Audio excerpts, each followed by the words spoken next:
가짜 뉴스가 판치는 세상, 페이크 뉴스가 속이는 세상, 진짜 뉴스, 리얼 뉴스로 세상을 바로잡겠습니다.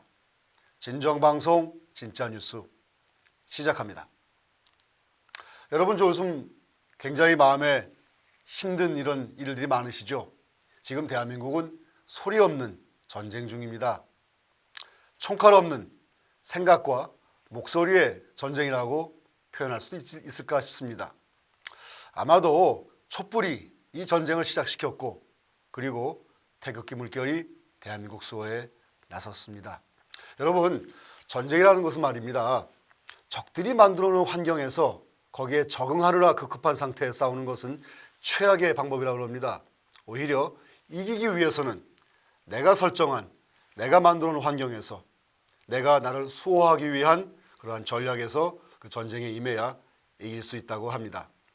그렇다면 과연 대한민국을 수호하는 전투 환경 어떻게 만들어야 될까요? 저희 진정방송 진짜뉴스에서 낱낱이 파고들겠습니다. 오늘은 첫 방송이기 때문에 지난 우리 겨울 동안에, 그 추운 겨울 동안에 온 국민을 아스팔트 위로 불러서 그 추운 겨울에 떨면서 목이 터져라 대한민국 지키는 목소리를 내게 하고, 또 SNS상에서 서로의 의견이 옳다 그러다 갑론을박 논쟁을 피게 하고, 집안에서 밥 먹다가 부모님과 자식들 간에 언쟁을 펼치기도 하고, 동창회에서, 교회에서, 길 가다가 옆에 들리는 소리에서 서로의 생각이 다를 때 우리는 굉장히 마음고생 많이 하며 자신의 주장을 했습니다. 무엇이 옳고 무엇이 그른지 이제는 좀 밝혀야 할 때가 아닐까요? 그래서 저희는 오늘이 첫 방송이기 때문에 지난 겨울 동안에, 그 긴 겨울 동안에 있었던 주요 사건을 정리하고 그 사건 속에 숨긴 진짜 뉴스를 파헤쳐보고자 합니다. 첫 번째 뉴스입니다. 2017년 3월 10일, 얼마 전이죠. 헌법재판소는 박근혜 대통령의 탄핵 인용을 선고하였습니다. 그날 오후에 우리 황교안 대통령 권한대행께서는 다음과 같은 발언을 하셨습니다. 그 발언이 굉장히 사람들의 생각을 갸우뚱하게 합니다. 저분이 왜 저런 말을 하셨을까? 저분의 평소의 모습 볼 때는 저런 말을 하실 분이 아니라고 생각하는데라는 그런 분들도 제가 많이 들었습니다. 일단 황교안 대행의 발언을 한번 보겠습니다. 어떤 말씀하셨냐고 하면요, 오늘 헌법재판소의 결정은 헌법과 법률에 따라서 내려진 것이다, 이렇게 말씀하셨어요. 또 덧붙여서 우리 국민 모두가 헌법재판소의 결정을 존중하여야 한다 말씀하셨습니다. 과연 그럴까요? 우리 국민들은 의문점이 많이 생긴 날이었습니다. 도대체 대한민국 체제가, 그리고 박근혜 대통령이 이렇게 파면을 당하고 무너져야 될 정도의 그러한 중대한 사항이, 법적으로 문제가 된 사항이 대통령께서 일으킨 것일까? 국민들은 굉장히 의문이 많습니다.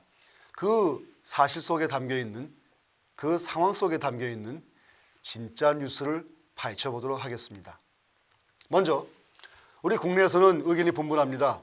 촛불을 얘기하는 분들이 계시고 태극기를 말씀하시는 분들이 또 있습니다. 우리 대한민국 국민끼리는 갑론을박이 심한 상황이 있습니다. 그래서 잠시 해외에서, 전 세계에서 대한민국의 이 상황을 어떻게 보는지 잠시 들여다보았습니다.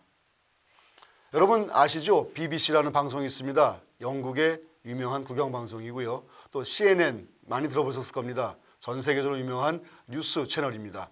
BBC나 CNN 정도에서 나오는 얘기라 그러면은 아마도 대부분 경우에는 상당히 권위가 있고 사실에 준한 굉장히 의미 있는 그 뉴스와 논평을 실습니다.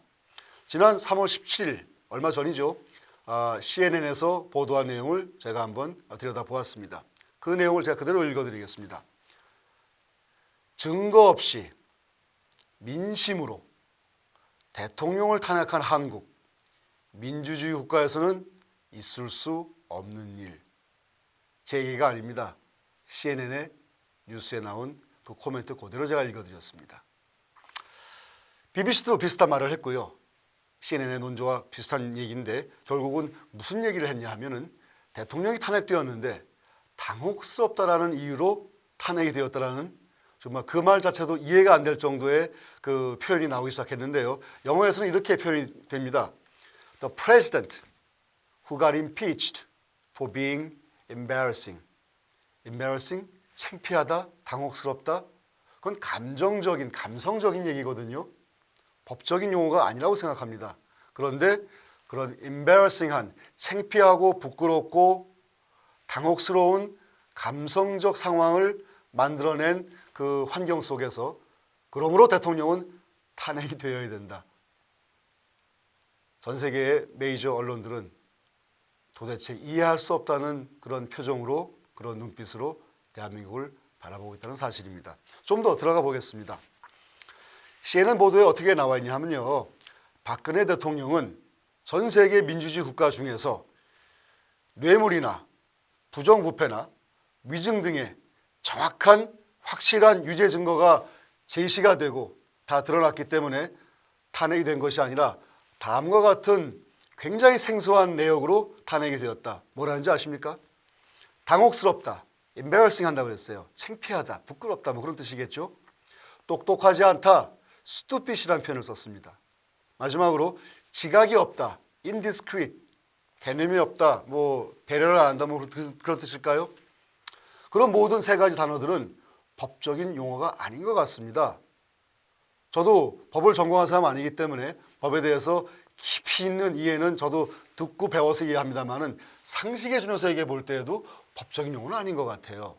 일반 국민들이 법을 다 공부한 사람 아니기 때문에 상식에 준해서 이 탄핵 사태를 지켜보고 있었는데 아무리 듣고 아무리 해석해보고 아무리 주변에 물어보아도 도대체 법적으로 탄핵이 돼야 할 이유가 있는지 알 수가 없다는 것이 큰 물음표입니다. 헌재는, 대한민국 정부는, 그리고 이 탄핵을 촉발시킨 촛불 세력은, 그리고 국회에서 법적인 지위를 가지고 탄핵을 진행시킨 우리 국회의원님들께서는 정확한 해명을 이제부터 하셔야 할 것 같습니다. 탄핵 사건은 끝난 것이 아니라 이제부터 시작이라고 생각합니다. CNN은 이 탄핵 사건을 보면서 루머에 기초한이라는 그런 의미로 이 기사를 다루고 있습니다. 루머에 기초해서 법적인 탄핵을 시켰다? 대통령을 황당무계한 정말 일이죠.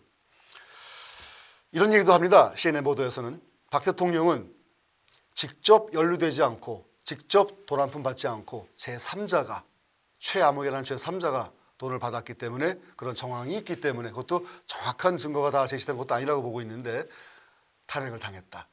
제3자의 잘못으로 인해서 한 국가의 대통령이 탄핵을 당해야 된다. 그것도 감정적, 감성적 이유 때문에, 루머 때문에 도대체 말도 안 된다는 얘기죠. 민주주의 국가는 법치주의가 있어야 되는 곳인데 법치가 사라진 민주주의? 글쎄 그게 과연 민주주의일까요? 다른 대통령들을 또 보더라고요. 전임 대통령 중에서, 대한민국 대통령 중에서 그 뇌물을 받았던 사실도 부끄러운 사실이 있었고, 그러나 그런 분들조차도 분명히 밝혀진 사실인데 불구하고도 임기 중에는 탄핵을 당하지 않았다고 지적을 또 합니다.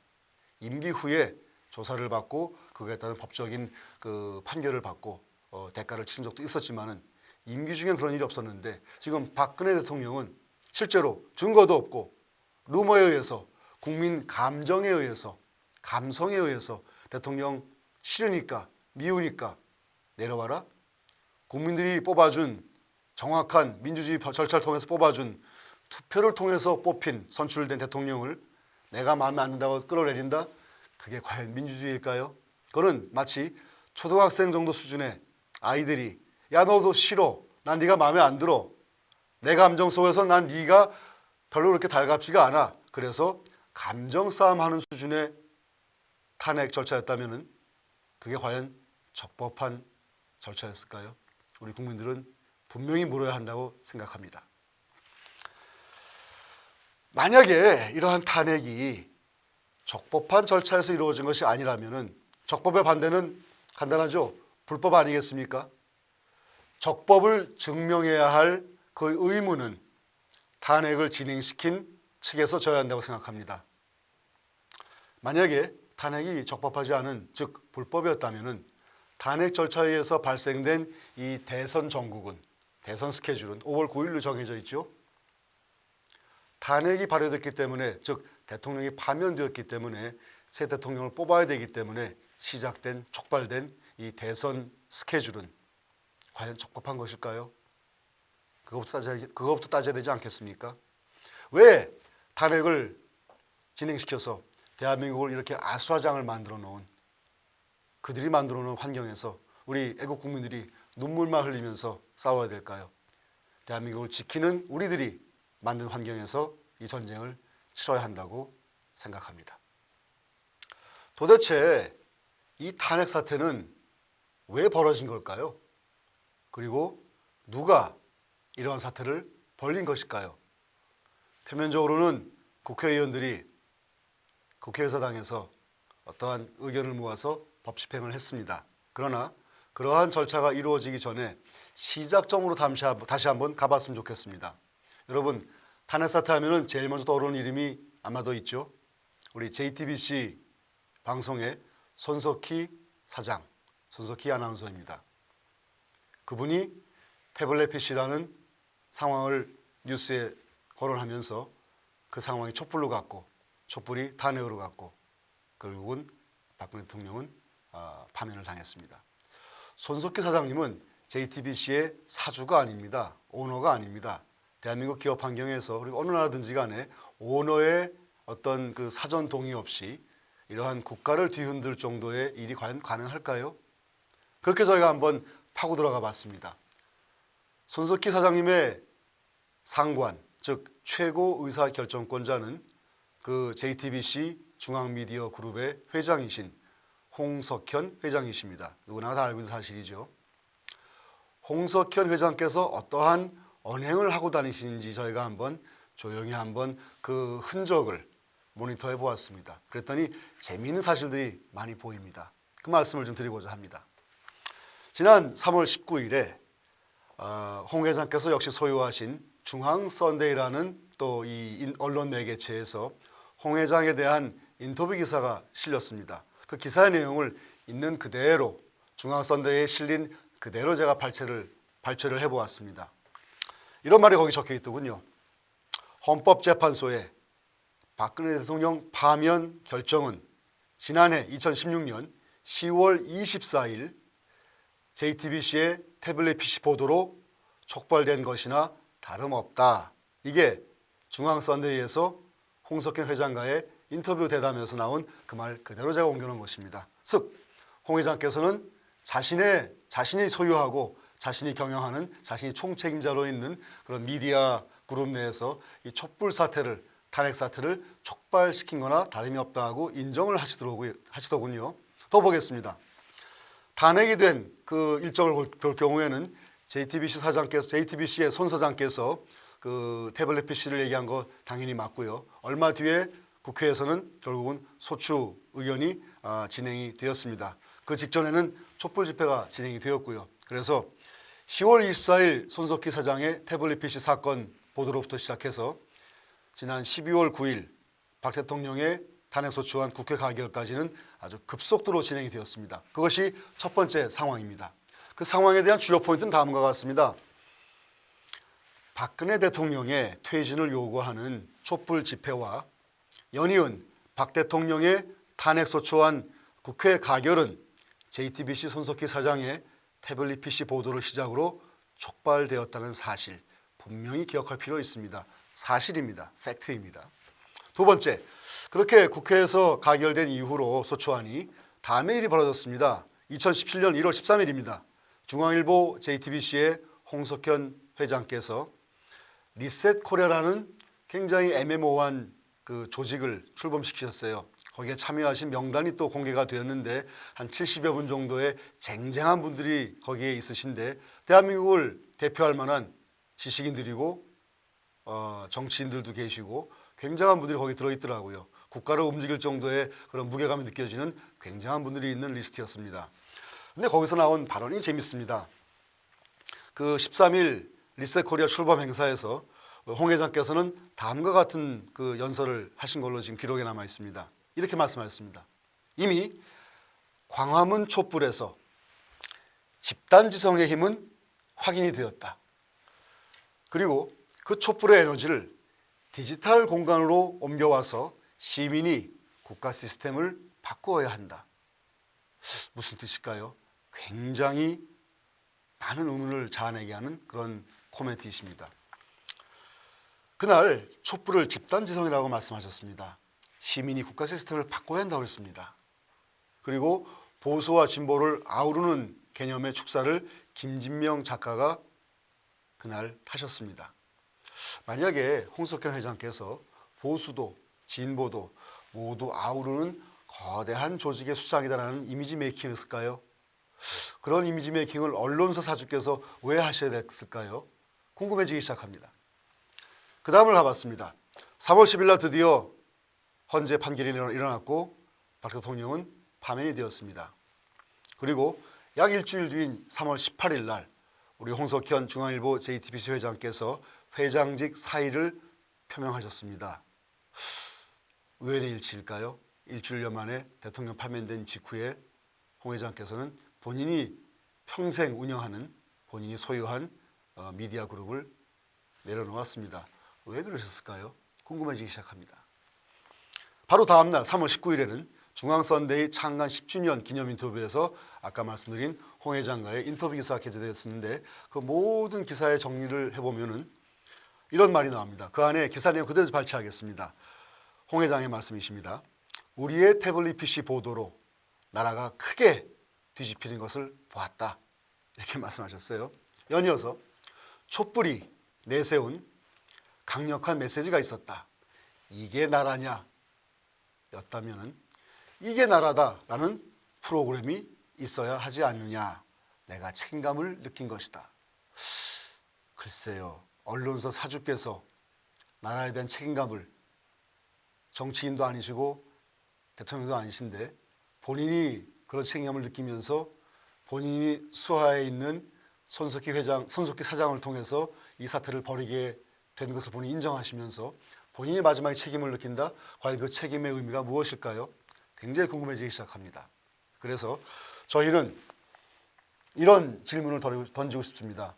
만약에 홍석현 회장께서 인정하시는 대로 JTBC의 태블릿 PC가 그 보도가 나라를 크게 뒤집어지는 것을 봤다고 하신 본인의 발언을 그대로 우리가 인정한다면은 그러면은 저희 질문 던지고 싶습니다. 촛불을 앞장 세워서 문제를 일으켜놓고 리셋 코리아에서 문제를 풀겠다라는 그런 뉘앙스의 발언을 하셨는데 글쎄요. 문제도 본인이 일으키시고 본인 조직에서 일으키시고 해법도 본인 조직이 가지고 있다? 이럴 때 국민들이 이렇게 물어보지 않을까요? 국민들이 즐겨 쓰는 표현입니다. 짜고 치는 고스톱 아닙니까? 라고 물어보고 싶습니다. 대한민국의 추운 겨울을 떨게 한, 온 국민을 떨게 한 이 탄핵 사태. 이제 전문가 한 분을 모셔서 이 상황을 우리가 어떻게 이해해야 할지, 어떻게 해석해야 할지, 그리고 국민들이 바라는, 특히 우리 태극기 물결 애국 국민들이 바라는 우리의 대응 전략은 어떤 방향으로 가야 할지. 여러분 요새 유튜브에서 많이 보시죠? 김시환 목사님 자리에 모셨습니다. 목사님 감사합니다. 안녕하십니까? 안녕하십니까? 요새 막 유튜브에서 선풍적인 인기를 몰고 가시는 것 같아요. 그런 것 같아요? 클릭수를 이렇게 들어봤더니 첫 방송했던 그 연설이 근데 나는 방송 나가는 것도 모르고 한 거라고 그랬지 않습니까? 네. 그게 뭐 처음에 몇십만, 요새는 아마 100만 이상 넘어간 걸로 좀 얘기가 들리더라고요. 네. 굉장한 그런 좀 반응을 보인 건데 그 정도로 국민들한테 국민들이 목말라 했던 그러한 그 해석과 목소리를 들려주신 거라고 지금 저희는 생각이 됩니다. 네. 그래서 제가 좀 질문을 좀 드리고 싶은데요. 최근에 CNN과 BBC 같은 전 세계적인 그 메이저 언론에서 이번 탄핵 사태에 대해서 그 비판 그 기사를 내보냈어요. 거기서 뭐라고 그랬냐면은 대한민국의 박근혜 대통령 탄핵 그 판결은 법에 근거하지 않은 루머에 근거한 감성이나 감정에 그 근거한 법치주의 민주주의 국가에서는 있을 수 없는 일이다. 이런 논평을 CNN에서 냈습니다. 네. 왜 그런 논평이 나왔을까요? 저는 그렇게 봅니다. CNN 또는 BBC 이것을 밀고 있는 물론 그 나라의 그 국가의 평가도 되겠죠. 이 한국 탄핵 상황에 대해서 그것도 중요하지만 더 중요한 것은 그 방송국들은 그 배후에 엄청난 이 국제 정치적인 그 세력들 그 사람들이 있어가지고 그의 대변인 역할도 하는 언론기관입니다. 근데 거기에서 그런 말들이 나왔다고 하는 것은 영국이나 뭐 미국 그 자체의 그 국가적인 평가도 되겠지만은 더 나가서 그 방송국들을 지금 이끌어가고 있는 정치 세력들 그들의 공식적 평가도 내놓은 거라고 저는 그렇게 봅니다.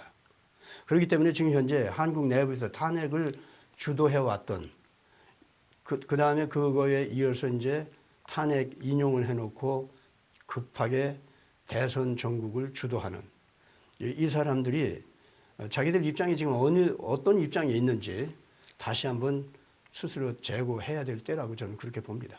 지금 목사님 말씀 들어보면은 그런 국제적인 메이저 언론사가 굉장히 큰 그 국제적인 힘에 의해서 또 움직이는 그런 역학 구조가 있지 않습니까? 네. 저희가 지금 파악하고 내용을 지금 분석한 내용에 의하면은 대한민국의 탄핵 사건을 대한민국 내에 있는 그 세력에서만 움직여지는 것이 아니라 심지어 미국 대통령이었던 오바마가 그 사실에 연루됐다는 그런 내용들이 있는데 도대체 이걸 우리가 어디까지 알아야 됩니까? 도대체 납득이 안 가는 상황들입니다. 어떻게 대한민국 대통령 탄핵에 미국 전 대통령이 관여해서 조정을 했다? 일반이 들으면 야 그거 영화 같은 소리 아니냐라고 할 수 있는데요. 사실이 도대체 뭡니까? 우선 우리 대한민국 국민들이 오늘의 이 사태를 갖다가 제대로 평가하고 알려고 하면은요. 제일 중요한 것이 어떻게 여야 국회의원들이 한꺼번에 대통령 탄핵에 나섰느냐. 그리고 법조계가 또 언론계 중요한 법조계와 그 언론계가 함께 나섰느냐. 좀 보통 사람들이 하는 말로 얘기하면 그 사람들 다 한국의 금수저들 아닙니까? 정치적 금수저, 법조계 금수저. 그렇죠. 그렇지 않습니까? 자기들이 부러울 거 없는 사람들이에요. 그런데 이제 일반적으로 나올 때는 평양에게 흠이 잡혀가지고 압력을 받아서 어쩔 수 없이 그 사람들이 그렇게 나왔다. 이런 말도 돌았고 이 종북 좌파하고 같이 이 탄핵을 이끌어갔기 때문에 또 그런 의심도 안 할 수가 없었죠. 뭐 의심이라기보다도 거의 뭐 확실한 것 같은데 그런데 그렇다고 해서 금수저 우파에 있었던 한국 정치인들이 또 법조인들이 평양의 압력을 받아가지고 그럴 수가 있나요? 더 큰 매혹적인 유혹과 무서운 정치적 협박을 받았기 때문에 그렇게 나왔다 이렇게 볼 수가 있는 거죠. 객관적으로 생각해도. 그러니까 국민들은 그걸 좀 중시해야 됩니다. 그런 점을. 그렇게 본다고 하면은 그럼 도대체 누가 그런 걸 했느냐. 그거는 한마디로 말해서 이 탄핵 정국에 공조한 국제적 세력을 생각하면 되는 거예요. 그게 딱 하나가 있어요. 그게 오바마 정권이었습니다. 오바마 자신이었어요. 그 사람은 이 한국에서 탄핵 물결이 일어나자 얼마 안 있어서 한국에서 지금 촛불 민심이 등장해가지고 탄핵을 이끌어가고 있는데 이것이야말로 한국 사람들의 민심이다. 이 소리를 했어요. 이 사람이. 그 말을 했었죠. 했죠. 그러므로 박 대통령은 그 부끄럽게 탄핵까지 가지 말고 그냥 하야를 하라고. 하야를 하면은 이 한국에서 지금 좌우 막 대립을 해가지고 난리가 났는데 이 좌우가 서로 합동해가지고 새로운 괜찮은 이 후임 통치권 이런 것을 갖다가 발휘할 수 있도록 좀 하면은 좋지 않냐. 그럼 목사님 잠깐만요. 예. 궁금한 점이 생깁니다. 예. 왜 임기가 얼마 안 남은 예. 오바마 대통령이 예. 자기 임기 후에 자기 인생에 대한 계획을 세우기도 바쁠 그 시간에 예. 왜 먼 나라 아시아에 있는 예. 대한민국의 대통령 탄핵 여부에 대해서 혹은 대통령의 어떤 그런 발자취에 대해서 예. 왜 관심을 가지고 그런 조언까지 줍니까? 당연히 그 질문을 해야 되는 겁니다. 오바마 대통령이 그런 행동을 했다면은 당연히 그 질문을 하고 대답을 어느 정도 우리가 알아내야 됩니다. 저는 그렇게 봅니다. 어떤 이유입니까? 도대체 왜 그랬을까요? 저는요, 오바마 대통령이 그렇게까지 얘기했다면은 한국 탄핵 상황, 그 다음에 탄핵에 의해서 후임 통치권이 결정되는 거, 그것과 그분이 굉장히 중요한 정치적 이해관계가 있었기 때문에 그렇게 되었다고 저는 그렇게 확신합니다. 그 사람들이 그냥 한국에 대해서 괜히 남의 나라 아무리 동맹국이라고 할지라도 그 남의 나라 내정에 대해서 그렇게 무섭게 간섭하는 행동 못하죠. 잠깐만요. 네. 오바마는 이제 대통령이 끝났는데 네. 그 후임으로 트럼프 대통령이 나타났지 않습니까? 네. 오바마가 대통령이었을 때의 미국과 예. 트럼프가 대통령인 지금의 미국과 같은 미국이라고 봐야 됩니까? 지금 바로 거기에 해답이 있습니다. 제가 대답하려고 했던 내용이 바로 그겁니다. 그렇습니까? 예. 오바마의 미국과 트럼프의 미국, 이건 좀 그 보통 사람들은 같은 미국으로 볼 수 있고 여야 뭐 이렇게 보는데 지금 현재 미국은 그게 아닙니다. 오바마 쪽은 힐러리 클린턴을 갖다가 끌어들이면서 어떻게 됐냐면은 미국이라고 하는 나라를 갖다가 세계 정부를 세우는 그 금융 왕들의 세력, 국제 세력이 있지 않습니까? 그 사람들이 원하는 쪽으로 미국을 끌고 가려고 했었던 겁니다. 근데 그렇게 된다고 할 때 미국이라고 하는 나라는 미국이 주체가 돼서 미국의 세계를 이끌어가는 게 아니라 자연히 그 글로벌리즘, 전 세계를 갖다가 한꺼번에 이 금융왕들의 힘이 합쳐져 가지고 끌고 가려고 하는 이 국제적인 정치 체제가 있는데 그것이 EU를 토대로 해서 일단 나왔지 않습니까? 유럽 쪽이요. 그래서 이제 미국을 잡기 위해서 온 거죠. 그렇게 되면 미국이라는 나라는 사실상 그 세계 정부에 대해서 그때부터는 거기에 예속된 그런 국가가 되는 거예요. 그래서 어떤 면에서는 일종의 빅브라더 정치가 시작되는 게 아니냐, 이제 이런 근심들이 생기는 거죠. 오바마는 말하자면 그쪽으로 미국을 끌고 가려고 했고 힐러리 클린턴은 적극적으로 그걸 받아들였던 겁니다. 그 후임자로서. 그렇죠. 그런데 이제 트럼프 미국은 그게 달라요. 어떻게 다릅니까? 세계를 향해서 미국이 영향력을 발휘하는 것은 미국 책임상 어쩔 수 없이 짊어지지만은 세계 정부 밑에 귀속이 예속돼서 들어가 가지고 그 사람들 말대로 한다고 하는 거 이건 잘못이다. 지금 미국이 이 경제적으로 가난하게 되고 문제가 많아지고 또 미국 자체가 지금 현재 실직자가 너무 많아지는 이유가 다 어디서 나오느냐.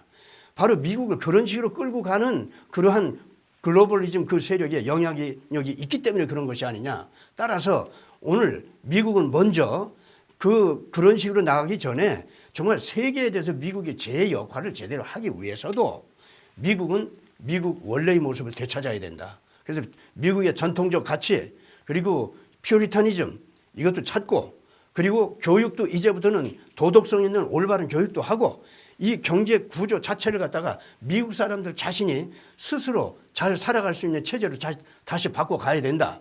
이제 이런 쪽으로 나왔던 거죠. 그렇다면 그러니까 상당히 오바마가 이 상상하는 미래의 미국과 트럼프가 이제 생각하는 미국의 엄청나게 차이가 나죠. 거기서. 그렇다면 목사님 말씀 다시 한번 좀 정리하면은 오바마는 그와 그들과 이해관계를 같이 하는 특수 관계인들의 어떤 그 이권을 위해서 예. 미국 대통령의 지위를 또 이용해가지고 예. 미국도 뒤흔들고 예. 또 이권이 있는 유럽이 됐던 예. 아시아가 됐던 예. 어디든 그 이권을 자기네의 것으로 만들기 위해서 뛰는 사람들이고 트럼프 대통령은 그것은 옳지 않다. 예. 미국은 지켜져야 되고 예. 세계는 지켜져야 되는데 그렇게 세계를 뒤흔드는 미국을 뒤흔드는 행위는 내가 그건 엄단하겠다. 뭐 그렇게 해석하면 됩니까? 결국은 그 트럼프 자신이 선거 이슈로 들고 나온 것도 그거였고 이 선거 운동을 통해서 자기가 발표한 정책 내용도 오바마 쪽의 그 정책이나 방향에 대해서 지금 말씀하신 대로 그렇게 비판을 했었어요. 그런데 이제 그렇게 비판을 하는 몇 가지 근거가 있죠. 그건 뭐냐면은 국내에서도 이 오바마 대통령이 한 행동을 보면은 국민들 전체를 제대로 화합시키는 것이 아니라 분열시키는 것이었다는 거죠. 가령 동성 결혼 합헌화 이런 걸 보면은요, 그거는 이 성적 소수자들의 인권을 갖다 위해서 만들어내는 것 같은데 실질적으로는 아니었다 이거예요. 진짜 목적은 이 세계 글로벌리즘 그런 쪽으로 끌고 가려고 하는 미국 내 비판 세력의 대표가 기독교 보수주의하고 그리고 미국의 애국 보수주의 있지 않습니까? 이 두 세력이었어요.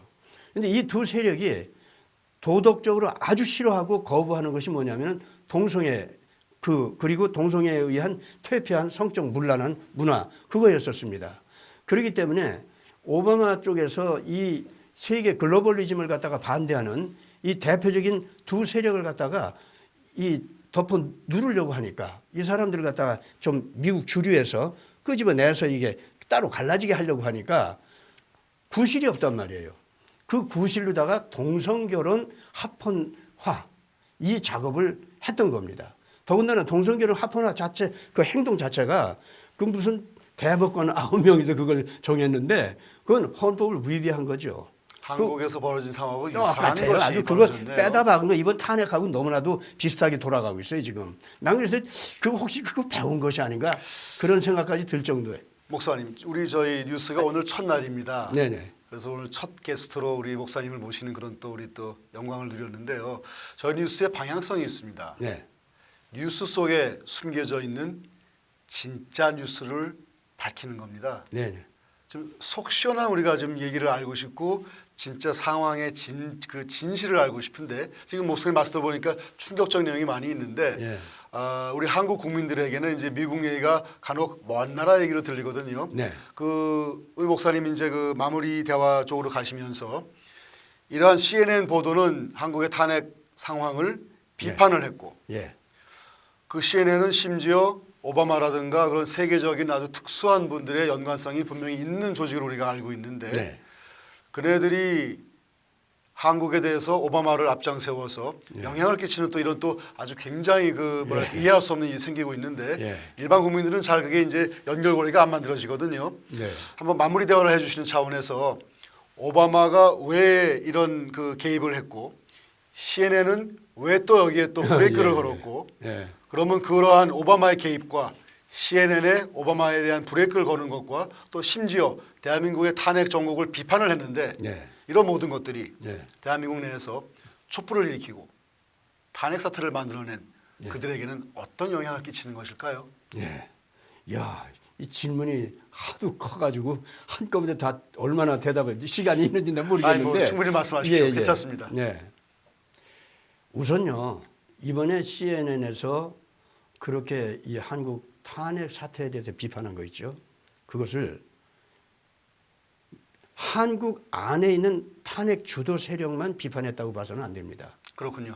사실상 오바마 대통령이 탄핵을 지지했고 그리고 후임 그 통치권까지도 방향을 결정하고 반기문 같은 분을 갖다가 뒤로 밀어서 이렇게 보내기까지 했기 때문에 실질적으로 이 탄핵 주도 세력과 공조 관계에 있었다고 볼 수밖에 없습니다. 그러면 CNN에서 그런 비판을 했다는 것은 한국 내부의 탄핵 그 주도 세력만 비판한 게 아닙니다.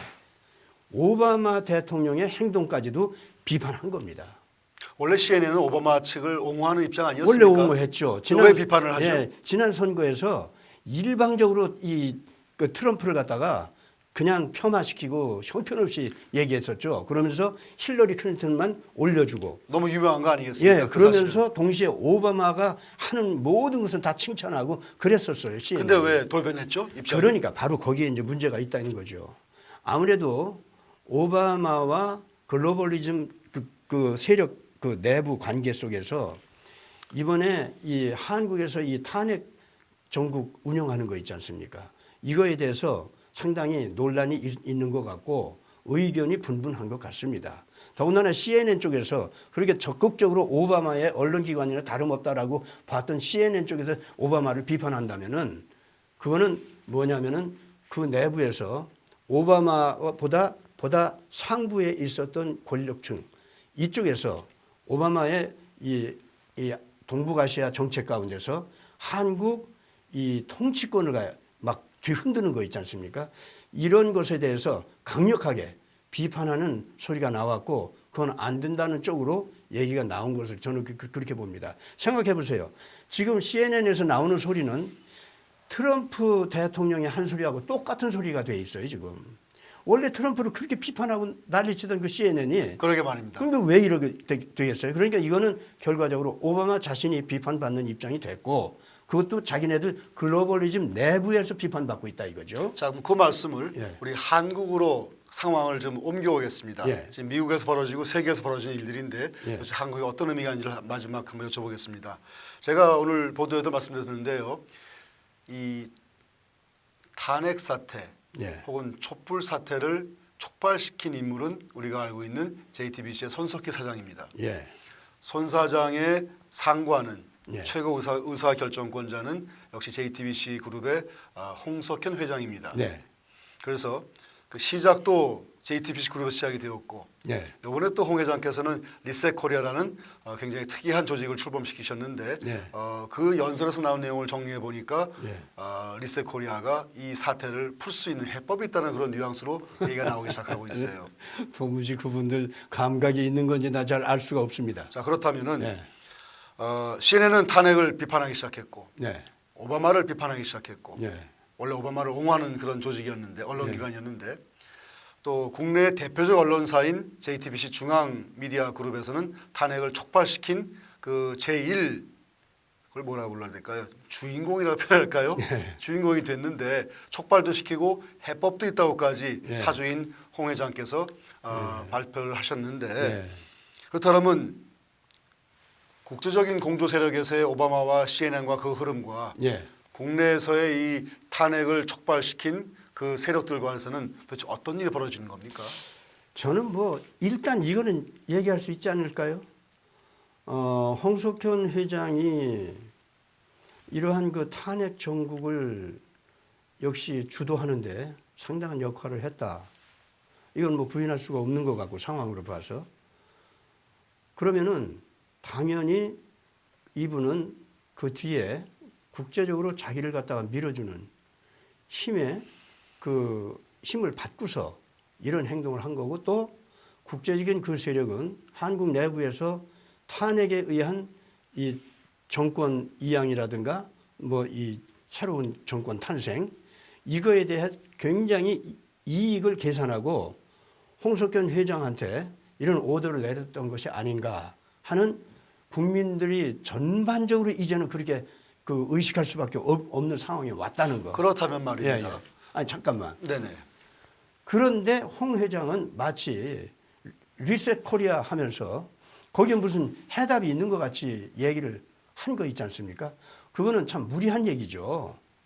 결과적으로는 불법으로 탄핵을 이끌어내고 불법으로 대선 정국까지 이끌어내놓고 리셋 코리아가 지금 현재 해답이다. 이렇게 얘기하면은 리셋 코리아라고 하는 것이 결국은 뭐겠습니까? 저쪽 국제적으로 탄핵 정국을 통해서 이익을 도모했던 그 세력이 있지 않습니까? 그 사람들의 요구를 갖다 만족시켜주는 그러한 계획이 그 속에 있다는 얘기죠. 결국은 그 말은요. 한마디로 말해서 이 정권이 바뀌자마자 어떻게 되느냐 한국은 그들의 노예국이 된다는 겁니다. 지금 현재 한국 그 국민들은 바로 그 사실을 정확하게 봐야 돼요. 무서운 얘기네요. 무서운 얘기입니다. 진짜 이거는 우리가 정말 우리 그 후손들을 갖다 제대로 앞으로 이 나라 안에서 키워가고 통일도 해야 되고 이래가면서 살아가야 할 우리가 정말 이 미래를 이 사람들이 이런 식으로다가 이건 훔쳐가는 거지 뭡니까? 이상한 방법으로다가. 자, 그래서 이건 참 근심할 문제입니다. 이건. 마무리 여쭤보겠습니다. 만약에 CNN이 오바마를 비판까지 할 정도고 예. 대한민국의 탄핵 상황을 또 외신으로서 비판까지 할 정도면 예. 오바마의 힘도 꺾인 것이고 예. 탄핵에 대한 강력한 비판은 그 힘을 꺾는 과정이 있다고 보는데 예. 탄핵을 주도한 주인공 세력인 JTBC 중앙 미디어는 그럼 힘이 꺾인 겁니까? 아직도 힘이 있는 겁니까? 제가 느낄 때는 힘이 꺾인 상태에서 안 꺾인 척 춤을 추는 거라고 저는 그렇게 봅니다. 아, 그래서 백성들 오늘 우리 국민 이 백성들 입장에서는요. 이 상황을 이제는 정확하게 봐야 돼요. 더 이상 속지 말고 속히운 상태를 그대로 유지하지 말고 비폭력적으로 국민 대토론의 방향으로 그래서 이 이상한 대선 정국으로 가지들 말고 국민 투표 운동으로 가야 된다고 저는 그렇게 봅니다. 그러면 3월 10일 선거 이후에 태극기 물결 애국 국민들은 예. 시리에 빠졌는데 예. 울고 있는데 예, 울고 그럴 있습니다. 필요가 없는 건가요? 그럴 필요 없어요. 왜 그러죠? 이미 태극기 물결이 탄생했다는 것 자체로서 당신들은 벌써 이기고 있다는 거. 세계가 이 세계를 이 대한민국을 달리 보고 있다는 거. 지금 CNN에서 탄핵 주도 세력에 대해서 비판하는 거 있지 않습니까? 이것이 실패했다는 걸 인정한 거거든요. 실패했다는 이 사람들 이 한국 안에서 이 사람들이 자기들이 이겼다고 춤추고 있는데 실패했다고 그렇게 비판하고 있는 거예요. 그 그러게 말입니다. 실패작이라는 거예요. 그러면 무슨 뜻인 줄 압니까? 뭘 보고 실패했다고 하는 겁니까?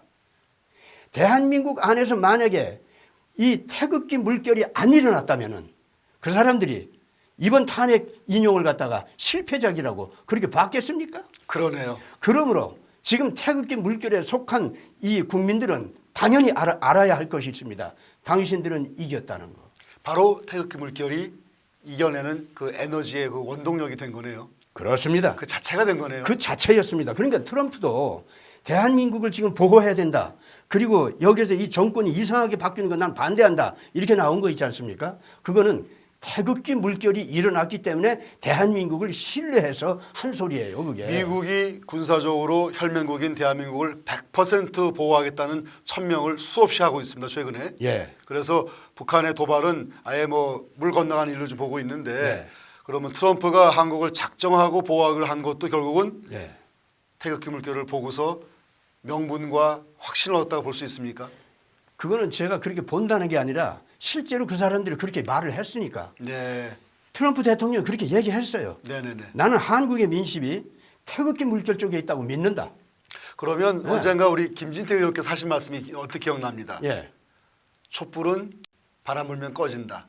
그것도요. 네. 그것도 이제 결국 예언이 된 셈인데 네네네. 사실은 꺼지고 있었죠. 네네. 그걸 뒤집은 것이 탄핵 인용 헌재 그 판결 아닙니까? 예예.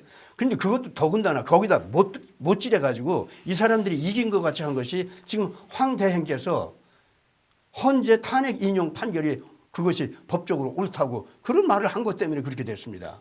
그런데 지금 현재 대선 체제까지 지금 들어가고 있는데 이거는 분명히 황 대행도 책임져야 할 부분이고 절대로 지금 태극기 물결 그 민심을 갖다가 억압하지 말아야 됩니다. 자, 어떻게 해야 이 전국을 마무리 짓고 태극기 물결이 승리를 확인할 수 있고 대한민국이 온전하게 지켜지는 것을 확인할 수 있을까요? 간략한 마무리 멘트 좀 부탁드리겠습니다. 태극기 물결 쪽에서는 웃으면서 아 우리가 이겼네. 스스로 이제부터는 확신하시라 이거예요.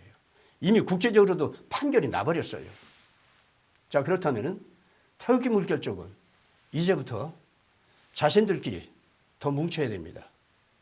그리고 비폭력적으로 불복종해야 할 부분은 불복종하고 함께 합쳐서 이 법리적으로 올바른 행동을 할 것은 자기 권리를 시행하고 그래서 이제 이 태극기 물결 쪽에서 할 일은요 국민 대토론 분위기 좀 많이 만들기를 바랍니다. 그리고 국민 투표 운동 좀 해주시기 바라고 사실은 지금 현재 이상한 대선 운동이 자꾸 벌어지고 있는데 이 이상한 판도는 불법이니까 이것 자체를 보이콧하는 운동이 이제부터 벌어져야 된다고 저는 그렇게 봅니다. 대선 전국을 보이콧해라. 저는 그렇게 봅니다. 국민들이 토론을 통해서 시시비비를 가려라. 예, 저는 그렇게 봅니다. 그리고 그거에 의해서 나온 의견을 모아서 국민투표를 실시해라. 예, 그 다음에 박 대통령이 복귀를 하든 불법이었으니까 예. 아니면 파면된 상태가 인정이 되고 정말 대선을 진짜로 치르든 예, 국민 대토론에 의해서 그다음에- 결정이 되기를 저는 바랍니다. 이렇게 졸속처리하는 것은 아니고 대선 전국 들어가는 건 이건 아니다. 그 예. 말씀이시죠. 동시에 촛불을 들고 가셨던 모든 시민들, 이제 이분들도 이제부터는 자기들 자신이 이 전국의 이런 흐름이 오로지 박 대통령의 부패와 그 정치 논단 이것만 이 문제라고 하는 거. 평양이 좀 관여했어도 그것이 무슨 뭐 큰 문제는 아니라고 이렇게 여기게 이 머릿속에 그런 입력이 돼 버렸어요. 그리고 뭐 국제적인 문제는 뭐 이게 뭐 버티는 것은 근거 없는 소리다. 이런 식으로 다 입력이 되어 있는데 예, 정직하게 사태를 다시 보시기 바랍니다. 촛불 시민들도 속았군요. 저는 그렇게 보는 거예요. 진실을 예, 알아야 진실을 되겠군요. 알고 이제는 부모의 품속으로 울고 있는 태극기 물결 쪽에 부모의 품속으로 다시 돌아오기를 저는 바랍니다. 거짓을 파헤쳐서 진짜 뉴스를 밝히는 저희 그 뉴스 프로그램인데 우리 목사님께 정말로 뉴스 속에 숨겨 있는 거짓과 진실을 밝혀주신 것으로 느껴져서 정말 감사드립니다. 도움이 된 것 같습니까? 매우 도움이 된 것 같고요. 이 방송을 보시는 수많은 국민들, 특히 촛불 쪽에 있어서 이 상황에 대해서 정확히 무엇이 옳고 그른지를 판별 못했던 속았던 국민들한테도 큰 도움이 될 것 같고, 동시에 3월 10일 헌재 판결 때문에 시리에 빠진 태극기 미국 국민들에게는 어마어마한 힘이 되는 말씀을 주신 거로 인식이 됩니다. 아, 그렇다면 너무 감사합니다. 그리고 저는요, 지금 대한민국이 그래도 이런 방송을 이렇게 내보낼 수 있는 그런 국가라는 거, 뭐 지금 탄핵 정국이 왔고 뭐 그랬어도 이런 말들을 팡팡 이렇게 쏟을 수 있는 이런 국가라는 거, 이게 참 좋습니다. 목사님 하실 말씀이 너무 많으신 것 같고 저도 여쭤볼 게 너무 많은데 오늘은 시간 저기서 마치고요. 저희가 또 곧 다음 기회에 다시 모셔서 좀 더 깊이 있는 또 다양한 각도의 말씀을 들어보도록 하겠습니다, 목사님. 다음에 또 뵙시다. 감사합니다. 김시환 목사님이었습니다. 감사합니다.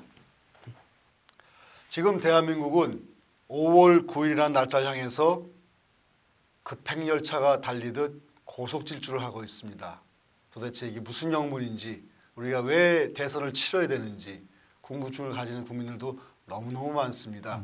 탄핵도 이해가 안 되는데 60일이라는 그 짧은 시간 내에 국가의 운명을 결정지을 대통령을 뽑고 그 관련된 수많은 그 정치 지도자를 뽑아야 되는 그러한 국면에 국민들은 뭐가 뭔지 모르고 들어가는 것 같아요. 그래서 오늘은 전문가를 모시고 도대체 이게 무슨 상황인지, 우리가 어떻게 이거를 봐야 되고 뭘 해석해야 되는지, 무엇을 우리가 알아야 되는지를 한번 들어보도록 하겠습니다. 전문가이신 우리 김민석 박사님 자리에 모셨습니다. 박사님 감사합니다. 안녕하십니까. 예, 오늘 저희 첫 방송이에요. 축하드립니다. 예, 우리가 지금 제목이 진정방송 진짜 뉴스입니다. 진짜 뉴스. 진짜 뉴스. 의미 있는데요. 요새 가짜 뉴스 많잖아요. 예. 솔직히 들으면 뭐가 진짜고 뭐가 가짜인지 정말 헷갈립니다. 참 알 수가 없죠. 그래서 우리 태극기 국민들도 헷갈리고 심지어 촛불을 들었던 분들도 저희가 볼 때는 그분들도 많이 헷갈리는 것 같아요. 네. 뭐가 진실이고 뭐가 거짓인지. 그래서 저희가 만든 이 코너는 뉴스 속에 담겨 있는 진짜 뉴스. 진짜 뉴스. 예, 뉴스가 다 좋은 뉴스인데 뭐 하겠습니다만은 뉴스 속에 요새 그 가짜 뉴스라는 것도 많이 있지 않습니까? 그럼요. 일부러 만든 루머 속 뉴스도 있고, 네. 우리 그런 걸 다 필터링해서 걸러내서 국민들이 진짜 알아야 할, 이건 내가 알아야 되고 네. 나의 미래를 결정질 수 있는 중요한 정보이구나. 예, 의미 있는 말씀. 우리가 그런 책임을 좀 지고 좀 하려고 합니다. 어떠십니까? 정말 중요한 일인 것 같습니다. 예. 같습니다가 아니라 중요합니다. 감사합니다. 우리 박사님 오늘 우리 첫 코너에 모셨는데 좋은 말씀 많이 해주시고요. 오늘은 제가 박사님하고는 이런 대화를 좀 해보고 싶습니다. 네. 제가 좀 아까 이제 그 코멘트를 들었습니다만은 대한민국 전체가 다 2017년 5월 9일이라는 대선이라는 대통령 뽑는 투표한다는 그 스케줄로 지금 질주하고 있습니다. 뭔가 이상해요. 이게 왜 이렇게 되는지 모르겠습니다. 그래서 그 대선 전국에 지금 우리가 그 진짜 알아야 할 주요 특징 그리고 요인들을 좀 간단 정리해 주시면 어떻겠습니까? 제가 모든 것을 다 알 수는 없지만 제가 본 것을 기반으로, 즉 말하자면 제 발로 밟고 다니면서 봤던 것, 그리고 또 그야말로 학자로서 객관적으로 제가 생각하는 것을 말씀드리고 싶습니다. 현장을 많이 보신 편이시죠? 네, 현장을 많이 다녔죠. 많이 보셨겠습니다. 지난 탄핵이 전국이 시작된 11월인가요? 그죠? 그때서부터 시작해서 처음에는 제가 현장을 못 가고 하던 일이 있어서 그냥 책상머리만 앉아 있었는데 12월 들어가면서부터 현장을 다니기 시작했습니다. 처음에 궁금했어요. 또 이게 무슨 현상인가?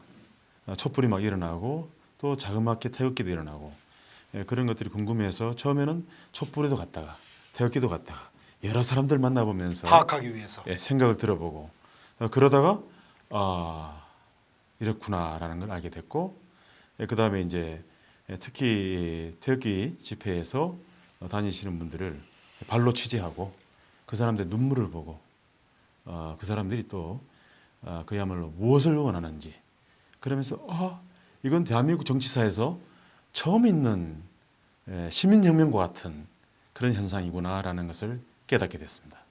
시민혁명. 네. 그렇다면은 지금 이 대선 전국 네. 이 상황 속에서 그 중요하게 우리가 봐야 할 그 영역이 있다 그러면 어떤 네. 영역을 우리가 봐야 될까요? 아무래도 뭐 제가 보기에는 탄핵 전국에서 가장 두드러지게 우리 눈이 비춰졌던 촛불 집회 대 태극기 집회. 그다음에 그러한 현상을 보도하는 언론, 기성 언론이죠. 그리고 또 그런 기성 언론의 보도에 대해서 옳지 못하다라고 생각해서 시민들 스스로 만들어내는 시민 언론. 그것이 두 번째가 될 것이고요. 세 번째는 이제 결국 촛불 세력이든 태극기 세력이든 그러한 민의를 대변하는 정치인들이 기성 정치인인가 그렇지 아니하다면 새로운 민심을 대변하는 그런 새로운 정치인인가 즉 말하자면은 기성과 새로운 것의 대결 구도라는 그리고 대결 분야는 앞에서 말씀드린 촛불 대 태극기 기성 언론 대 시민 언론 그다음 기성 정치인 대 새로운 정치인의 대결 구도를 아마 큰 현상으로 볼 수 있을 것 같습니다. 굉장히 전문가적인 아주 네. 그 논리가 정연한 지금 설명으로 들리는데 설명을 네. 듣고 나니까 이런 단어 하나가 딱 떠오릅니다. 네. 대립 대립이죠. 맞습니까? 대립이죠. 네. 그렇다 그러면은 촛불 대 태극기, 기성 언론 대 새로운 시민 언론, 기성 정치인 대 새로운 두각을 나타내는 새로운 뉴 페이스, 새로운 얼굴 정치인들. 네. 그 대립 구도에서 과연 우리가 뭘 보고 그들이 또 어떤 영향을 이 대선 정국에 끼치는지 한번 좀 말씀해 주시겠습니까? 네. 우선 뭐 촛불 대 태극기에 대해서 예. 우선 얘기를 나누는 게 좋지 않겠습니까? 예. 제가 생각할 때 촛불 세력은 어떻게 보면 뒤따라 나온 촛불 든 사람들은 이런 일이 있구나 하면서 처음에는 분노해서 나중에 또 안 나오신 분이 많아요. 네. 그런데 이제 뒤따라 나온 그런 시민도 있지만 그 앞에 있는 분들은 굉장히 잘 조직이 되어 있다라는 것을 알게 됐습니다. 즉 그 세력에 핵심적으로 역할을 하시는 분들은 예를 들면 이제 민노총, 그죠? 또는 전교조 제가 제 눈으로 다 확인한 것입니다. 네네. 그다음에 전농도 있는 것 같았고요. 한때는 뭐 일본이나 중국에서 온 사람도 있다고 봤는데 명확하게 본 것은 일본의 공산주의자들의 깃발도 그렇습니까? 인터넷에 돌아다니더라고요. 제 눈으로 그건 못 그렇습니까? 봤어요. 네. 근데 그렇게 돌아다니는 걸 봤었고. 일본 공산주의자들이 와서 깃발까지 들고 네. 대한민국 서울에서 그 네. 깃발을 휘둘렀다. 근데 그걸 제가 직접 보지는 못했습니다. 근데 네네. 그때 당시에 우리 이 나라의 촛불 깃발과 함께 있는 것은 합성하기가 참 어려운 예. 같이 있는 것을 보긴 봤습니다. 놀라운 네. 정말 충격적인 그런 상황인데 그런 그 영상이 혹시 좀 발견되면은 네, 좀 같이 공유해 주시면 감사하겠습니다. 영상이라기보다는 카메라 사진으로 사진이라도 좋으니까. 그렇죠. 많이 돌아다니고 있습니다. 정말 충격적인 대한민국 자유민주주의 국가에서 네. 외국에 있는 일본에 있는 그것도 공산주의를 추종하는 네. 사람들이 와서 촛불 집회에 들어가서 그 공산주의 깃발을 휘둘렀다. 충격적인 일 아니겠습니까? 충격적이긴 한데 저도 이제 늘 학자로서 또는 기자로서 사실에 근거하고 제 눈으로 보지 않는 것은 예. 믿질 않습니다. 예. 일단은 그런 것을 인터넷에서 봤다고 말씀을 드리겠습니다. 알겠습니다. 나중에 한번 확인할 수 있는 영상이나 사료가 있으면 그렇죠. 공개했으면 좋겠습니다. 또 어쨌든 그리고요. 이제 결론은 이제 그 분들은 조직이 잘 돼 있더라고요. 네. 네, 한 번은 태극기 집회하는 과정에서 금속노조 약 200여 명이 태극기 집회에 그 대열 프레이드 하죠. 행진하는 대열 중간을 관통해서 지나는 걸 봤습니다. 그렇습니다. 난리가 났었죠. 어떤 상황이었나요? 이제 저녁 무렵에 네. 태극기 집회를 행진을 하는 중에 그때가 대한문 앞에로 이제 끝부분이 집회 행렬의 끝부분이 대한문으로 들어오는데 광화문에서 촛불 집회를 해야 될 사람들이 그분들이 이제 약 200명이 질서정연하게 사열행대로 거기 태극기 집회 그 행진 대열 사이를 통과해 갔습니다. 네. 그래서 깜짝 놀랐죠. 조직적인 움직임이 있었다는 뜻이네요. 그렇죠. 네네네. 어떻습니까? 그래서요. 난리가 났죠. 네네네. 충돌이 거의 말로 충돌이 있었고 실제 네. 물리적 충돌은 없었지만 커다란 소용돌이가 일었습니다. 그러한 것처럼 또는 이제 지금까지 제가 관찰한 바로는 촛불 집회는 기존에 조직들이 있어요. 예를 들면 노조라든지 전교조라든지 등등의 그리고 이제 자금력도 탄탄하고 그죠? 자금력이 탄탄해요. 왜냐하면 아마 그분들은 어쩌면 회비를 다 낼 것 같더라고요.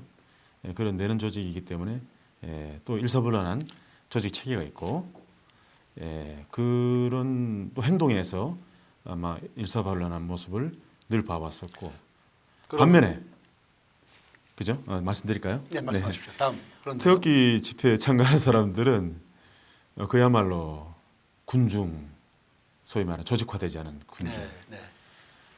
마치 우리 인류 역사에서 그냥 들불처럼 일어난 네. 사람들이죠. 네. 조직화되지 않아서 그냥 뛰쳐나와서 한 명 한 명의 마음에서 뭐가 솟구쳐서 뛰어나는 사람들. 그렇죠.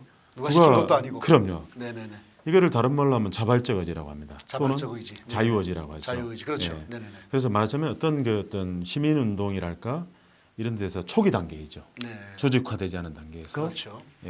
뛰쳐나온 겁니다. 그런데 왜 뛰쳐나왔냐 물어보니까 이건 아니다. 이건 아니다. 이거 아니다. 두고 볼 수가 잘못됐다. 없다. 네네. 네. 그래서 무작정 뛰쳐나온 사람들이 구름처럼 네네. 처음에는 안개처럼 스멀스멀 퍼져나가더니 그것이 수만에서 수십만, 수백만으로 자 정리하면은 네. 촛불을 지지하는 분들 그 국민들은 네. 조직화돼서 네. 이 상황을 전개시켰고 그렇죠. 태극기 물결을 이룬 태극기를 네. 지지하는 또 국민들은 네네. 스스로 자발적으로 이건 아니다 싶어서 예. 뛰쳐나온 그런 분들이고 네. 그 두 국민 다 대한민국 국민 아니겠습니까? 그럼요. 네. 그 두 국민 집단의 편을 일단 쓰겠습니다. 두 국민 집단이 지금 대립을 하고 있는데 네. 그게 지금 대선 전국에 어떠한 영향을 끼치는 요인으로 지금 가고 있습니까? 그렇다면 아무래도 촛불 집회 참가한 세력은 그 중에서 앞부분을 말합니다. 앞에서 네.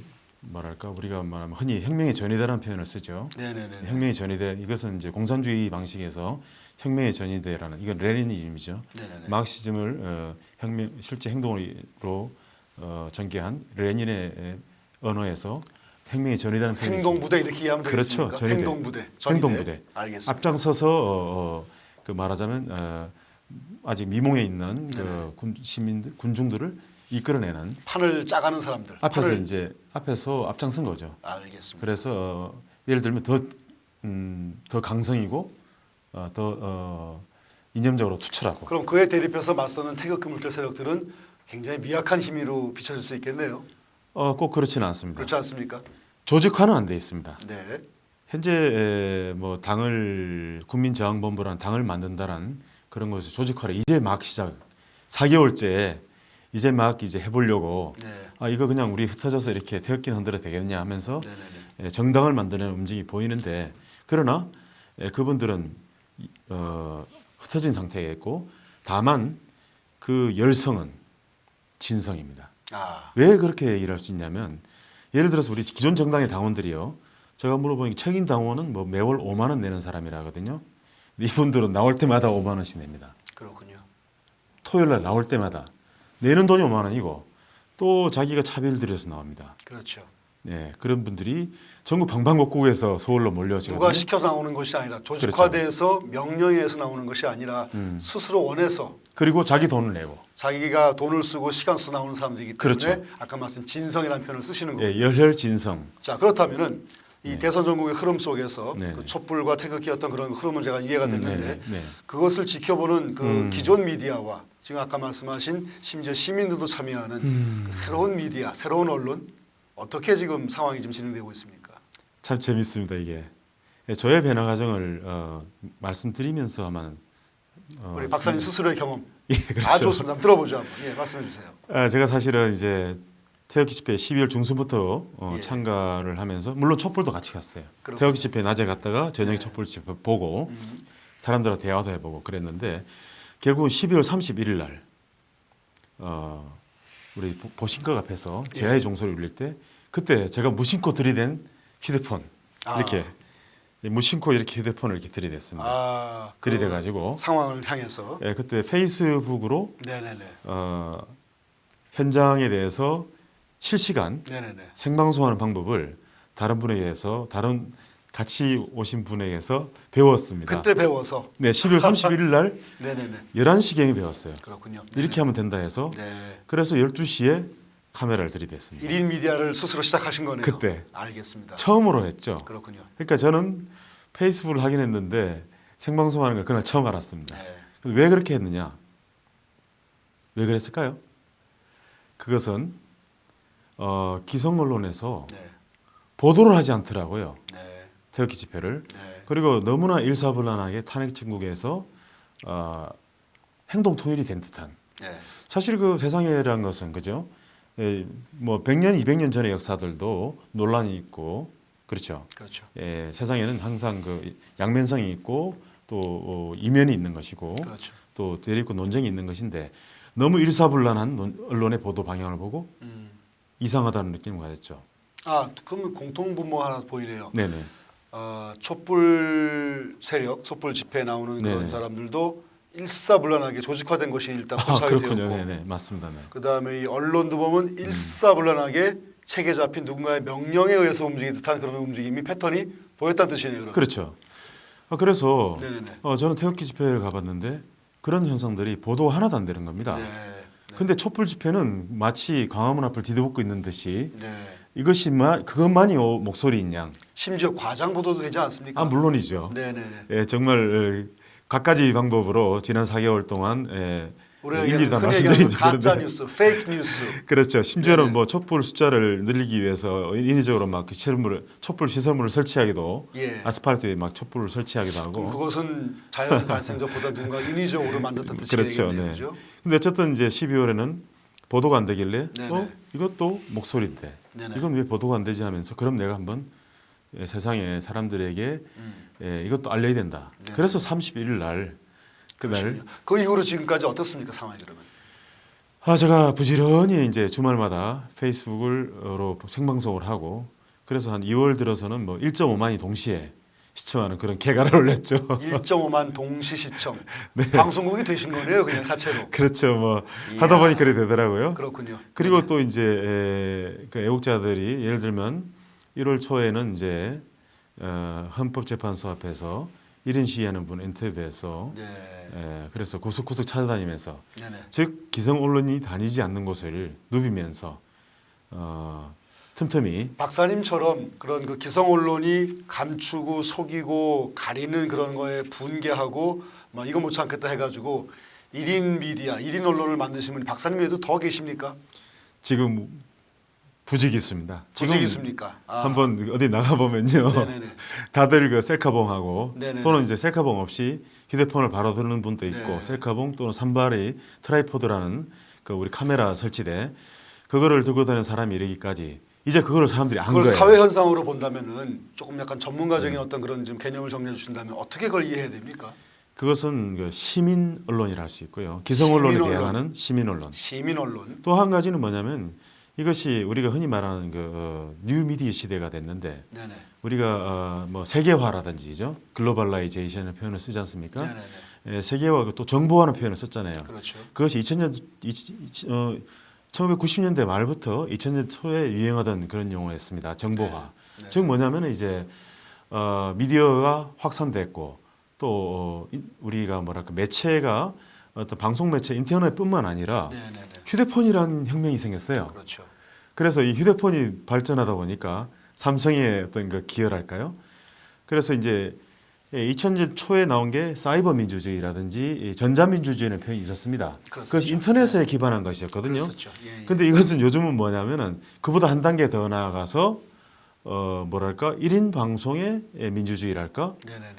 방송 민주주의. 방송 민주주의. 네. 혹시 뭐 움직이는 민주주의라는 개념에 모바일 민주주의라는 표현 쓸 수 있습니까? 모바일 그렇군요. 모바일 데모크라시. 그 표현도 쓸 수 있습니까? 굉장히 좋네요. 예. 예, 예. 그래서 그런 어떤 촬영한 것을 네네네네. 페이스북이나 네네네. 또는 그 유튜브나 네네네. 또는 밴드나 카카오톡이나 트위터나 이런 걸 더 이상 네. 국민들이 혹은 저이 언론의 소비자인 시청자들이 네.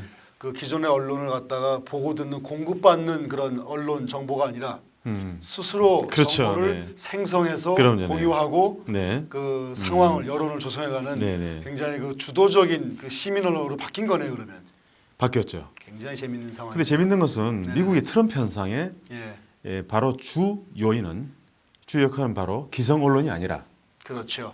페이스북과 유튜브, 트위터에 트위터 기반한 같은, 네. 신 언론이라는 것이죠. 더 이상 그 국민들이 혹은 네. 그 언론의 소비자들인 시청자들이 기존 언론에 그 휘둘리지 않는 시대가 됐다고 보면 되겠네요. 당연히 그렇죠.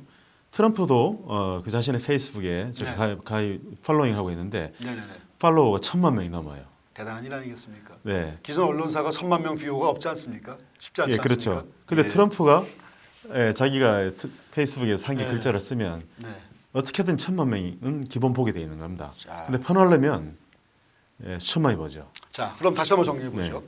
네. 대립이라는 우리가 구도가 있었고 촛불 세력도 또 이 그다음에 그 기존의 언론도 조직화돼 가지고 일사불란하게 움직이는 것이 포착이 됐는데 네. 그 마지막 테마 한번 가보죠. 기존 그렇죠. 정치인과 새로운 그 정치인으로 등장한 그런 분들과는 또 어떤 연관성이 있나요?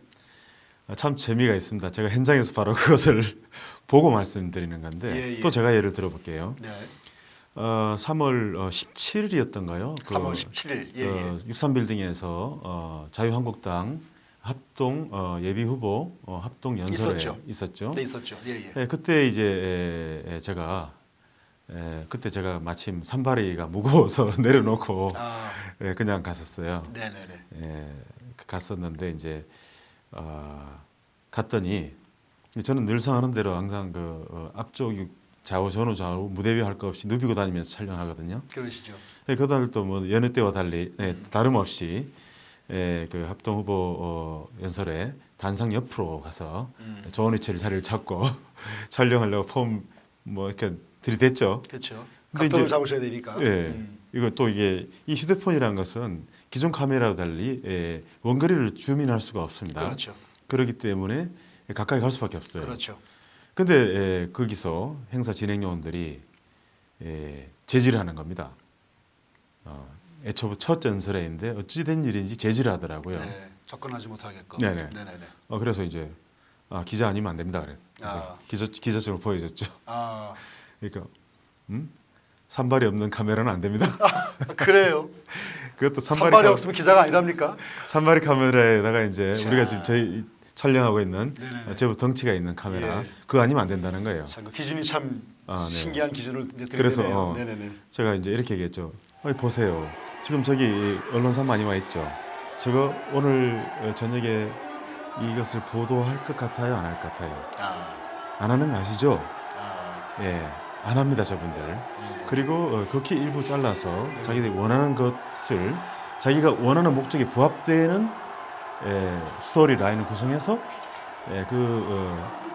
영상을 활용할 뿐이지 이것을 있는 그대로 또는 제법 장시간 보도해주지 않는 거 사실과 아시죠? 진실을 전하는 그 뉴스가 아니라 네. 자기 입맛에 맞게끔 위변조된 심지어 필요하다면은 마침 어떻게 이념화됐다 할까요? 예, 예, 정책 또는 자기 방향이 있는 거예요. 네네네. 자기의 이념이 있기 때문에 뉴스를 전달하는 측에서 원하는 뉴스를 내보낸다. 그렇죠. 네. 그렇게 보면 되겠습니까? 그렇게 예, 구성을 예. 하죠. 그게 신정치인과 구정치인 사이 어떤 상황으로 이렇게 벌어집니까? 그래서 이제 구정치인들은 그것을 막는 거죠. 그래서 또 이제 뭘 하냐면 그래서 제가 일가를 했죠. 네네.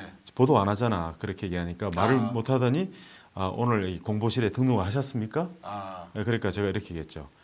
야 이 사람들아, 아, 당신들 이거 하는 것은 결국 흥행 목적 아니냐. 흥행도 목적이 있는 것이야. 이렇게 대선 전국에서 자유한국당이 흥행을 잘해서 지지율도 올리고 오죠. 세력도 확대하고 그래야 결국 자유한국당도 살고 또 당신들의 어떤 정강을 정책을 이루는 것 아니냐. 그러면 보도해 주는 게 좋은 거야. 그럼 내가 이거 보도를 그야말로 풀 스토리로 풀 영상 1시간 2시간을 다 내가 이걸 영상을 보도해 주는데 그게 싫단 말인가. 당신들의 목적에 기여해 주는데 무료로 해 주는데 그게 싫은 거니까 그때서야 말을 못 하더라고요. 그래서 이제 또 제지를 해요. 그래서 제가 그 자리에서 약 5분 동안 기사를 썼어요. 이렇게 해가지고 보여주면서 이 기사를 제가 기사화 할까 하는데 어떻게 생각하세요? 그러니까 화들짝 놀라더라고요. 어떤 제가 아주 센 기사예요. 그 제가 한 것을 제가 손가락으로 그 치거든요. 상황을 적어서 그대로 말씀드린 그 내용을 그대로 해서 예, 예, 예. 결국 기사화가 됐습니다. 됐습니까? 왜 그랬냐면은 부산에서 네네네. 아예 그런 그 1인 방송 또는 이렇게 하는 사람들 아예 들어보지를 않았어요. 그랬군요. 네네네. 네, 그래서 현재 제가 이 방송을 편집할 때는 그 영상들을 같이 좀 보여줄 수 있을 거라 생각이 드는데 그런 그런 행위가 거죠. 구정치인들하고 어떻게 연계가 되죠? 구정치인들은 네네. 기성 언론밖에 모르죠. 아. 그 사람들은 새로운 그 세상의 변화를 즉 모르죠. 통제된 언론이라는 표현 써도 되겠습니까? 익숙한 언론. 익숙한 언론. 네. 자기들이 알고 있을 때는 KBS, MBC, SBS, 네. 종편 등등 네, 그런 것들.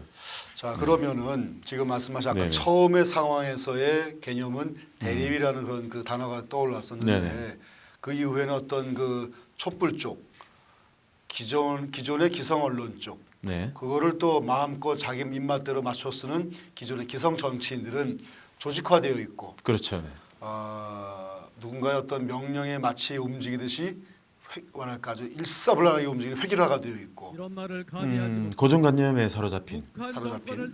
그리고 반면에 우리 태극기 물결치기나 새로운 그 1인 미디어, 시민 미디어, 시민 언론이나 또 관련돼 있는 새로운 정치 세력들은 그런 조직화는 지금 매우 없는 상태인데 이제 슬슬 되어가고 있는 것 같아요. 예. 그렇다 그러면 자 우리 한번 대화 네. 마무리 한번 해보죠. 네.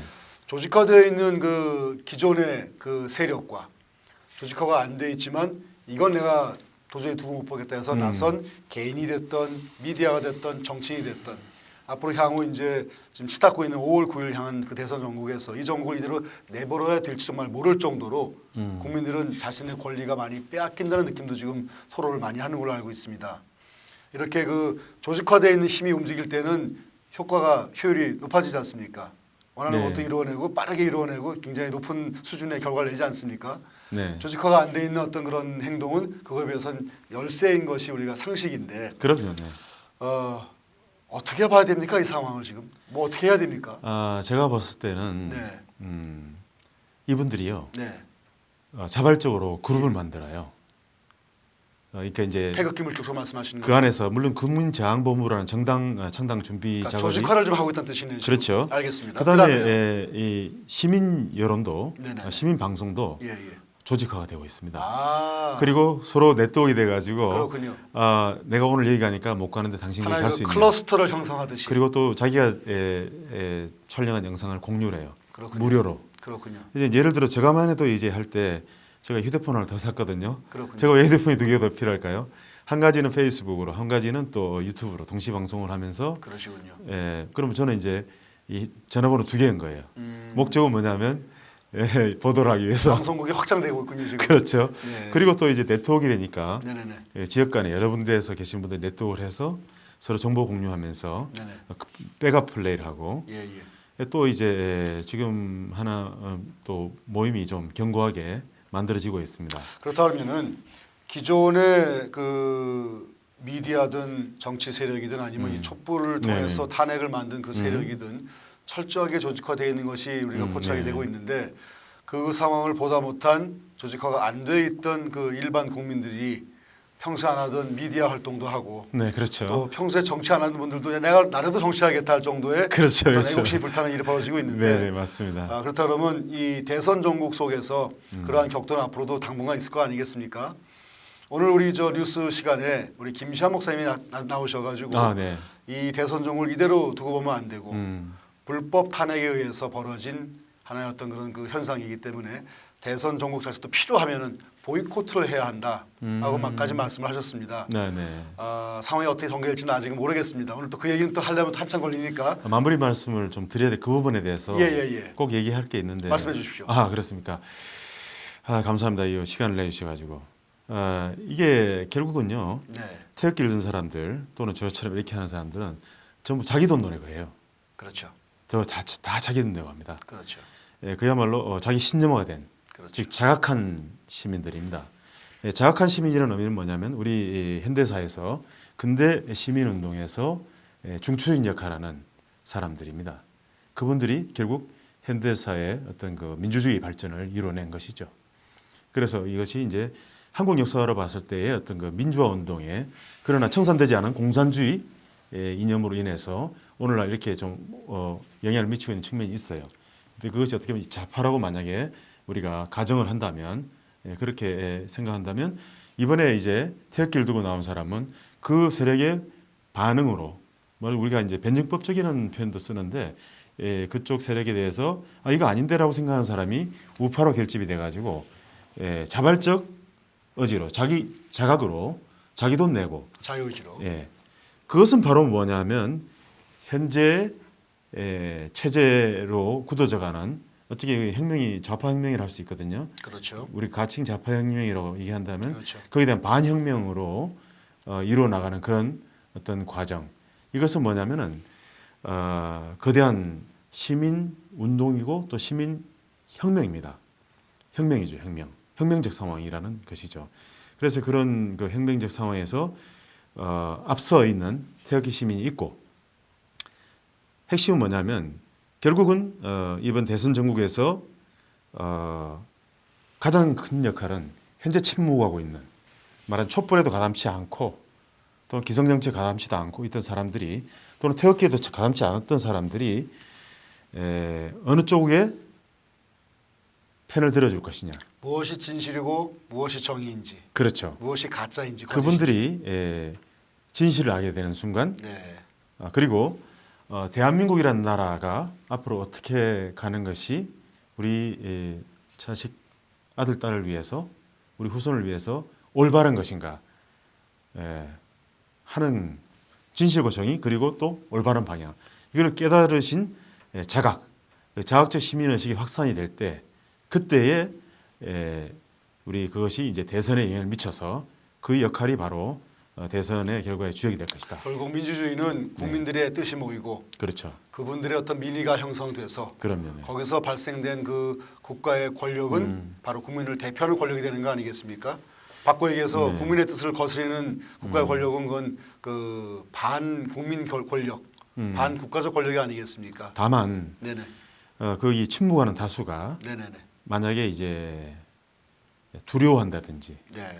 눈치를 본다든지 네. 그럴 경우에 우리가 근대 시민혁명의 이론적 기반이라 할 수 있는 그 천부인권적 자기의 어떤 주권 네네네. 그것을 인식하고 하늘이 스스로 하늘이 그렇죠. 내린 주권. 하늘이 내린 주권을 네네네. 누구나 통등하죠. 그렇죠. 모든 분들이 동등한 그런 주권을 인식하여서 네네. 국가를 형성하는 데 있어서 자기 주권적 의사에 부합되지 않을 때 no 이건 아니야. 난 이 주권을 양도했던 것을 철회하겠어? 저항하겠어. 라고 이제 표현을 하면서 그렇죠. 그게 맞서 싸우는 맞서 대항하는 그런 그야말로 자발적 주권의식 신념에 찬 주권의식 없을 때는 누군가 프레임을 걸어서 어떻게 뭐랄까요 뭔가 어떤 자기들의 어떤 특정한 이념적 방향으로 끌고 나가도 무방비 상태로 뜯어먹히고 잡아먹히게 되겠죠. 나의 권리는 내가 지켜야 되고 그럼요. 하늘이 허락한 네. 혹은 하나님이 허락한 또는 부처님도 마찬가지예요. 천상천하 부처님도? 유아독존이란 말. 네. 왜냐하면 종교적인 좀 그 보편성이 있어야 되는데 그럼요. 부처님이 말씀하신 그 천상천하 유아독존. 네네네. 유아독존이란 뭐냐면 바로 그 한 개인은 유일한 겁니다. 네네네. 다른 사람과 집단화될 수가 없어요. 네. 또는 국가 체제로 집단화될 수가 없습니다. 그 한 사람의 독특한 그 인디비주얼 그죠? 인디비주얼 그 인디비주얼리즘이라고 인디비주얼리즘의 표현도 쓰는데 그 어떤 개별성의 가치를 스스로 자각해야 되는 겁니다. 그렇죠. 휩쓸려 가면 안 된다는 거죠. 국가가 네. 개인의 개인의 어떤 그 권리를 보호해 주는 것이 국가의 가장 기본적인 의무라고 생각을 합니다. 그렇죠. 그러기 위해서는 또 각 국민들은 각 개개인들은 자신의 권리를 응당 주장하고 그럼요. 스스로 보호하는 그러한 그 적극적인 스스로 자발적으로 움직이는 행위가 매우 중요하다고 또 생각을 합니다. 오늘 첫 한 방송입니다. 가지만 더 한 가지만 더 할게요. 예 말씀하세요. 왜냐하면은 그 인디비주얼즘에 정반대에 있는 것은 홀리즘이라고 전체주의입니다. 예, 예. 전체주의는 우리가 일본의 공국주의나 나치 파시즘 이런 것도 있었고요. 네네네. 또 공산주의 이념이 대표적인 전체주의입니다. 네네네.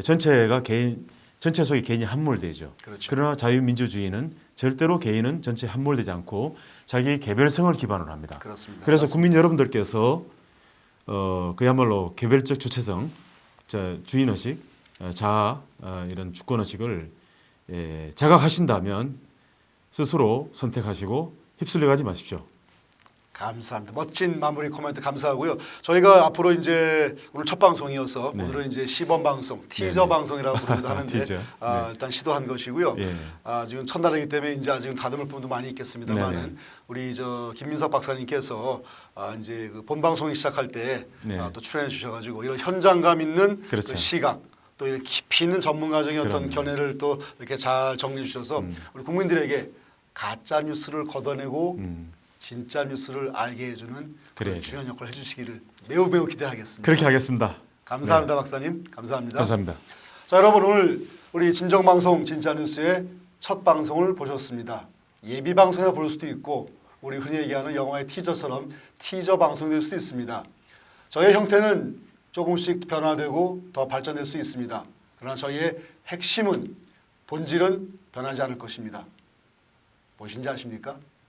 대한민국을 사랑하고 대한민국을 보호하고 그것을 훼손하는 거짓된 세력과 그들이 퍼뜨리는 거짓된 소식 정보 뉴스들은 저희가 절대 용서치 않겠습니다. 거짓의 포장은 진실의 칼로 벗겨집니다. 진실과 정의의 진정방송 진짜뉴스 진진 김일성이었습니다. 감사합니다.